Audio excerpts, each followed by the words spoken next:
who are you and where are you from? My name is Mandalyn Kime. I'm from San Diego, California. All right, and what do you do?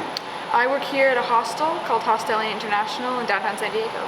All right, and you told me you had some training in environmental?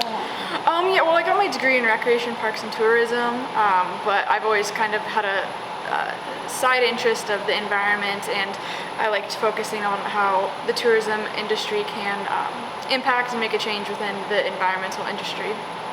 All right, and so, has the climate changed much since you were a kid? I would say yes. I think that it's different than the way my parents have seen it, but I think that the frequency of some natural disasters, is what we call them, has definitely spiked since I was a child. But I can even think of one of the first natural disasters that I experienced. There was a really big fire here in San Diego in 2003, 2005. I believe it was the Cedar Fire, and that was the first time that my family had to be evacuated because of fires. And ever since then, the frequency of fires has continued to grow, and they've just gotten worse and worse. And so for me, every time fires happen, there's like the intrinsic feeling of panic that kind of brings me back to that first time of being evacuated, and seeing that continuously get worse and worse just on one aspect of environmental issues is very present for me now since then. And what happened during that time period? Did you have to go to a shelter, or did you go to relatives? My family enjoys camping, so we actually had a trailer. Me, my dad, and my two siblings were all at the house, and my mom was at work. And my mom, like, the sky started to change color, and it was like, the typical like orange sky, ash falling from the sky as if it was rain or snow. And my parents were communicating to where my mom was racing home, and my dad was packed us all in the car so we could go get our trailer. And then there's this campsite in San Diego called Campland by the Bay, which is right by water. So we ended up camping there because it was further enough away and closer to the ocean. So that's where a lot of families who were kind of had that resource of a trailer went to. And I just remember everyone wearing masks, and that was kind of I was 5 at the time. So that was kind of my first exposure of the severity of kind of those natural events. And it didn't burn your home, did it? It didn't burn my home, but it burned all the way into the backyard of some of my peers' houses, to where if you were to look at their backyard, it was like the canyon right behind their house. And then a few years later, when another fire happened in San Diego, one of my classmates' family's home burned down. And I just remember as a community of third graders in our school kind of rallying for them in support, and parents went out to kind of go through the rubble of their house and everything. And that was a really big while it wasn't happening to every single one of us, it was a big moment for all of us, just seeing the devastation that fires, as an example, can have. Wow.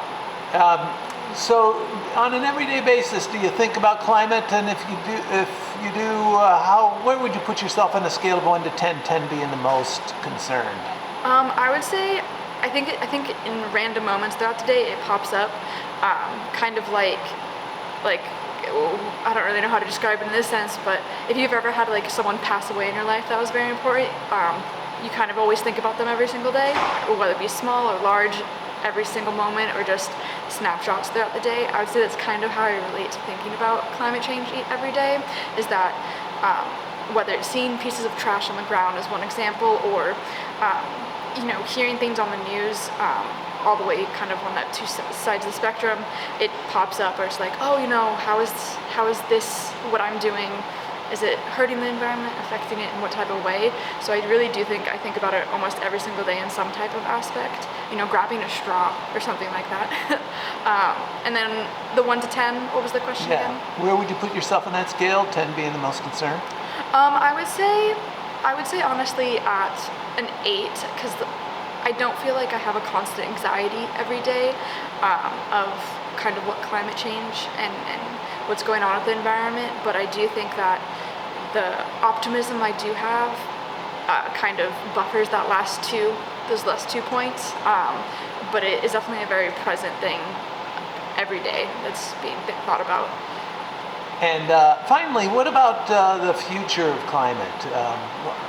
Are you an optimist or a pessimist? And what can we do about it? I would say I mean, of course, I want to lean towards optimism, but I do think there's a realistic aspect to it, especially if you're constantly talking to people who maybe disagree or don't agree with what's happening in the world.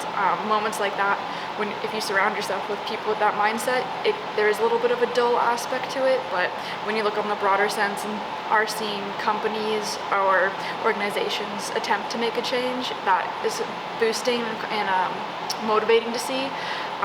When it comes to the future and what's to happen, I think that even for myself, where my knowledge isn't extreme, I do think that there's certain things that will happen that I don't think anyone's truly prepared to meet when it comes to what could happen with the environment, how it's going to affect everyone on a tangible level.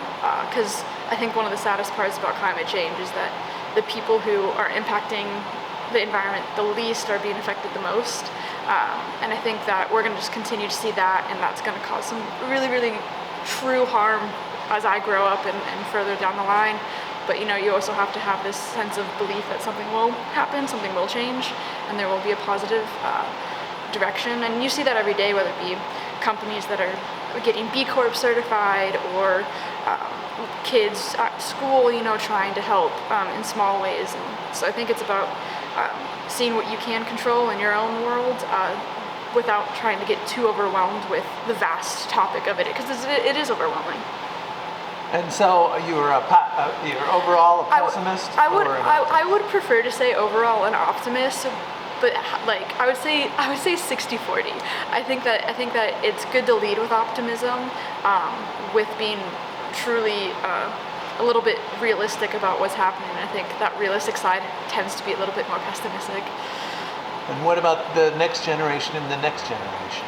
I think that the lifestyle of humans is going to drastically change, whether it be because we all have collectively agreed that we need to change, or because the environment has gone such a direction that we have to, the only way to survive is through a different lifestyle. And I think that the next generations are going to have to adapt to whatever that lifestyle is going to be. Otherwise, they won't survive, and the planet won't survive. So we'll see what happens. All right. Hey, thank you very much. On this May 10th, 2023. Yes, I'm 24. and in San Diego, California. Yes. Thank you. Thank you.